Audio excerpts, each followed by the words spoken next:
नमस्कार, मैं हूं अवधेश और आप देख रहे हैं बवंडर इंडिया टीवी।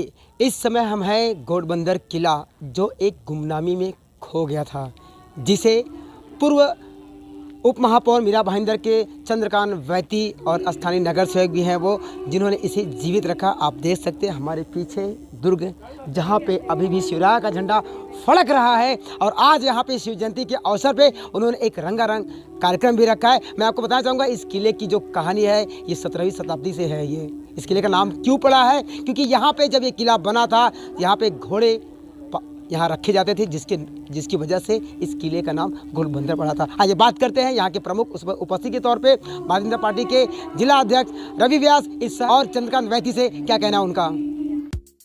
घोड़बंदर किले पे रंगारंग कार्यक्रम का आयोजन किया गया, क्या कहेंगे? आज यहाँ घोड़बंदर किले पे श्री छत्रपति शिवाजी महाराज जी की जयंती के उत्सव पे यहाँ पर उपस्थित हमारे जिला अध्यक्ष रवि व्यास जी, हमारे माजी उप महापौर और नगर सेवक वैती जी, नगर सेवक अनिल भोसले जी तथा बहुत सारे हमारे नगर सेवक यहाँ पर उपस्थित है, जो हमारे हिंदवी राज्य के संस्थापक श्री छत्रपति महाराज जी, उनकी जयंती आज यहाँ पर है और उनको जयंती की शुभेच्छा देने के लिए हम सभी यहाँ पर उपस्थित हैं। मुझे बहुत खुशी लग रही है कि आज इस गांव के घोड़बंदर गांव के सभी लोग यहाँ पर इकट्ठा है। बहुत उत्साह के वातावरण में यह शिव जयंती मना रहे हैं। बड़े उल्लास के साथ यहाँ पर ये जयंती मनाई जा रही है और इस जयंती के समय पे यहाँ पर विविध प्रकार के सांस्कृतिक कार्यक्रम का आयोजन किया हुआ है। मेरी तरफ से मैं इन कार्यक्रम को हार्दिक शुभकामनाएं देती हूँ। मीरा भाईंदर महानगर पालिका प्रशासन से यहाँ पर पहले भी 6 कोटी रुपया खर्चा करके घोड़बंदर किले का निर्माण किया है। अभी के बजट में भी उन्होंने 6.5 करोड़ रुपया इस किले के लिए रखा हुआ है। थाने जिला नियोजन समिति की तरफ से 1 करोड़ रुपया आया हुआ है। उसी प्रकार आमदार महोदय जी ने भी 75 लाख रुपीस इस किले के लिए दिया है। सबके सहयोग से ये किला बन रहा है और मुझे आशा है कि इस शहर में 2 किले हैं, एक धारावी जंजीरे किला, एक घोड़बंदर किला। ये हमारे शहर की शान है और इसलिए हम हमारे शहर को उद्यान का शहर तथा पर्यटन का शहर भी घोषित कर रहे हैं, क्योंकि ये शहर की जो हमारी शान है, ये दूसरे शहर के लोगों ने भी देखनी चाहिए। हमारे शहर का इतिहास दूसरे शहर के लोगों ने पढ़ना चाहिए और उसी प्रकार हमारे शहर की जनता को हमारे शहर में क्या है उसकी जाननी होनी चाहिए। इसके लिए हम ज़्यादा से ज़्यादा प्राविधान इस बजट में रख रहे हैं हमारे किले के लिए। और मुझे लगता है कि महाराज छत्रपति शिवाजी महाराज जी ने जो भी किले जतन किए थे वो हमारी महाराष्ट्र की संपत्ति है, उसको जतन करना हमारा फ़र्ज़ है और मीरा भाईंदर शहरवासी इसका हमेशा ख्याल रखेंगे और सहकार्य करेंगे। धन्यवाद। आज जो है वो सब जगह जा सके तो उसके लिए कैसा सहभाग रहेगा? ज़रूर, इसके लिए मैं हमारे नगर सेवक वैती जी के साथ में बैठकर इस बजट में हम कैसे उसके लिए प्रावधान कर सकते हैं उसके बारे में चर्चा करेंगे।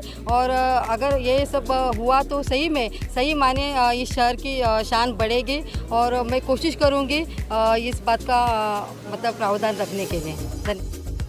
घोड़बंदर किले के ऊपर घोड़बंदर किले शिव जयंती प्रतिष्ठान, जो कि एक यहाँ के स्थानीय गांवकरियों की संस्था है, जिसके प्रमुख हमारे भाजपा के नेता व पूर्व उप महापौर आदरणीय श्री चंद्रकांत वैती जी है।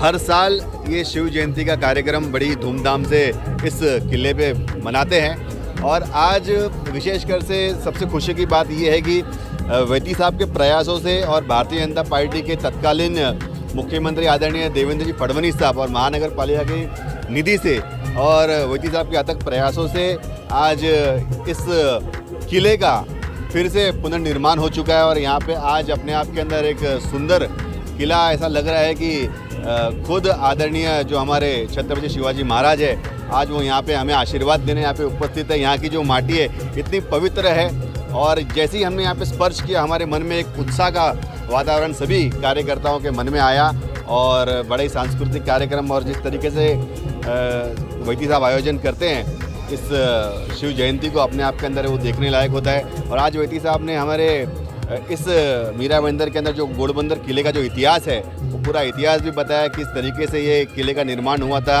कौन कौन यहाँ पे आया था, शिवाजी महाराज कब आए थे, वो सारी जानकारी हमारे इस युवा पीढ़ी को भी आज इस कार्यक्रम के अंदर मिली। मैं इसके लिए इस संस्था को दिल से धन्यवाद देता हूँ। है कि एक किले में आने के लिए जो रास्ता है अभी गांव में से वो बहुत संकरा है। तो मैं जब उपमहापौर था इसी टर्म में, तभी एक 18 मीटर का नया रास्ता सैंक्शन लिया है, जो 60 मीटर का रास्ता वेस्टर्न होटल के पास से तिवारी कॉलेज तक जा रहा है, जैसलमेर तक जा रहा है। उस रास्ते को 18 मीटर का कंक्रीट का रास्ता से जोड़ने का एक प्रयत्न किया है। बाजू में जो जगह है वो सरकारी जगह है, वो सरकारी जगह कॉरपोरेशन ने डेवलप करनी चाहिए, वन विभाग ने विशेष करके डेवलप करनी चाहिए। इस किले के बाद में जो एमटीडीसी का गेस्ट हाउस है, जहाँ पर अभी एमटीडीसी का पोजीशन है, लेकिन कॉरपोरेशन को देने के कॉरपोरेशन लेना चाहिए, मेरा प्रयास था, वो शायद कॉरपोरेशन को मिल रहा है। तो वहाँ पर एक शहर का म्यूज़ियम बनेगा, इस शहर का पूरा इतिहास। फिर मैं कहूँगा 13वीं 14वीं सदी में बिंब राजा आया, बहादुर शाह सुल्तान आए, फिर पोर्तुगीज़ आए, अंग्रेज़ आए, छत्रपति शिवाजी महाराज, फिर मराठों का जब राज आया तो चिमाजी अप्पा की कारकिर्द, वापस ब्रिटिशों की कारकिर्द, ये सारी बातों के बारे में, स्वतंत्रता संग्राम के बारे में सारी जानकारी उस म्यूज़ियम में मिलेगी। ऐसा प्रावधान करने का है। और उसके आगे जो रेती बंदर है, वो मेरीटाइम बोर्ड के पास वो जगह है, उसमें 2 किलोमीटर की चौपाटी बनाने का एक प्रस्ताव मैंने रखा था। संयोगवश ये लॉकडाउन आया और कोविड की वजह से उस बात को मूर्त रूप नहीं दे सका, लेकिन वो भी करने का है।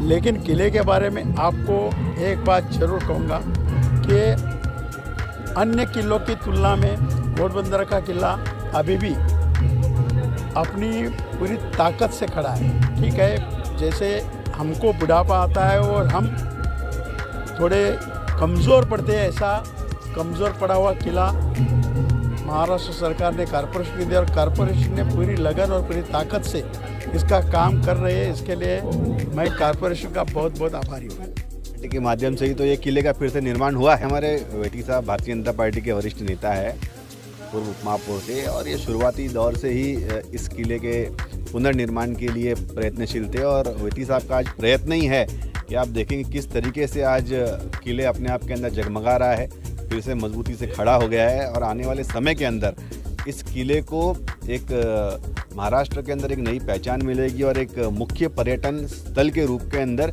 इस घोड़बंदर किले का निर्माण होगा। ये मैं आपको भारतीय जनता पार्टी के अध्यक्ष होने के नाते विश्वास दिलाता हूँ। के लिए किला पुरातत्व विभाग से और महाराष्ट्र सरकार से महाराष्ट्र राज्य संरक्षित स्मारक योजना अंतर्गत दत्तक योजने से संगोपन करने के लिए, बांधकाम करने के लिए, सुरक्षा करने के लिए महाराष्ट्र सरकार ने मीरा भाईंदर महानगर पालिका को 12 फरवरी 2019 को दिया।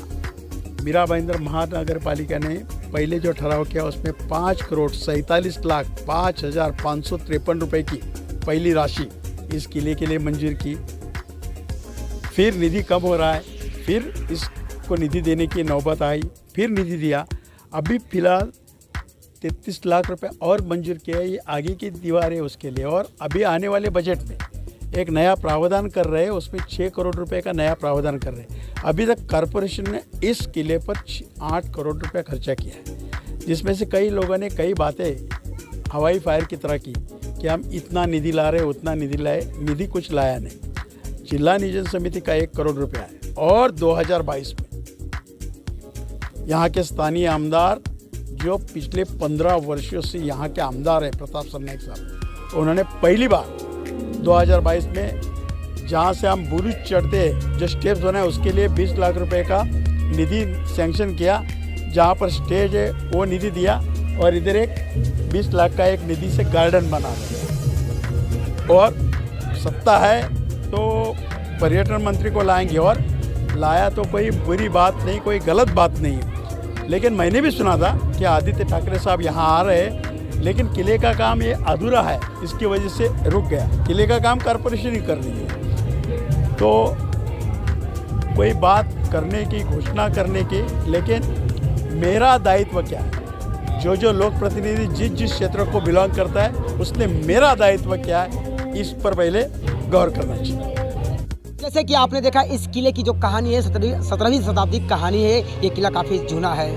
इसे आज जीवित किया है चंद्रकांत बैती ने। कहीं ये गुमनामी में खो गया था, जिसके बाद उनकी नज़र पड़ी और आज इस किले के आप दृश्य देख सकते हैं हमारे पीछे। काफ़ी यहाँ जब मैं पहले भी आया करता था यहाँ पे देखा हूँ मैं, खंडहर हो गया था। आज यहाँ देखो काफ़ी लाइटिंग है, यहाँ पे एक कार्यक्रम भी हो रहा है।